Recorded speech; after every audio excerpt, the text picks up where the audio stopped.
Like if you found the video valuable. Alex Turner had been a train conductor for over a decade, but nothing had prepared him for the vanishing train. It wasn't listed on any schedule, and yet passengers swore they boarded it at the late-night platform. Every morning, it disappeared without a trace, leaving behind only an empty track and personal belongings of those who never returned. It all began on a rainy November evening. Alex was finishing his shift when a young woman approached the platform, soaked and trembling. She clutched a ticket to a train that supposedly didn't exist. "Please, it leaves at midnight," she whispered. "You have to help me." Reluctantly, Alex guided her to the platform. The train appeared out of the fog, a sleek, black locomotive with windows that reflected more shadows than light. The doors opened with a whisper, inviting them inside. Alex stepped aboard, curiosity mingling with dread. The interior was deceptively normal. Polished wood, brass handles, and passengers quietly seated, reading or staring into the distance.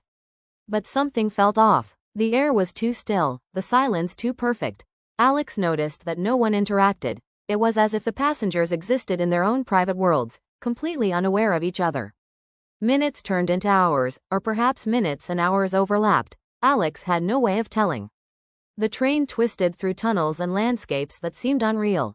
Outside, he saw mountains floating in the sky, rivers that ran backward, and cities that flickered like holograms. The young woman clutched his arm. "Do you see them?" she asked, her voice trembling. "The shadows?" Alex squinted. Dark figures moved just beyond the windows, flickering in and out of sight. They weren't passengers, they weren't human. They were watching, patient and relentless. Panic set in. Alex approached the conductor's cabin to radio for help, but the equipment was dead, as if the train itself absorbed all signals. He realized the train wasn't just moving through the countryside, it was moving through dimensions, twisting reality around itself. A sudden jolt threw him to the floor. The lights flickered, and the passengers' faces morphed into grotesque masks. Their eyes were hollow, their mouths whispering things Alex couldn't comprehend. The shadows pressed closer, now inside the car, sliding along the floor and walls. The young woman screamed, clutching a notebook filled with cryptic sketches and coordinates. "The signal, we have to follow the signal," she cried. Alex took the notebook and traced the lines. It led him to the rear of the train, where a service door opened onto nothingness. Beyond it was a swirling void, dark and alive. He realized the train was feeding on travelers, pulling them into this liminal space where time and reality bent to the will of the vanishing train. Summoning every ounce of courage, Alex grabbed the woman's hand, stepped through the doorway, and felt the world collapse around them.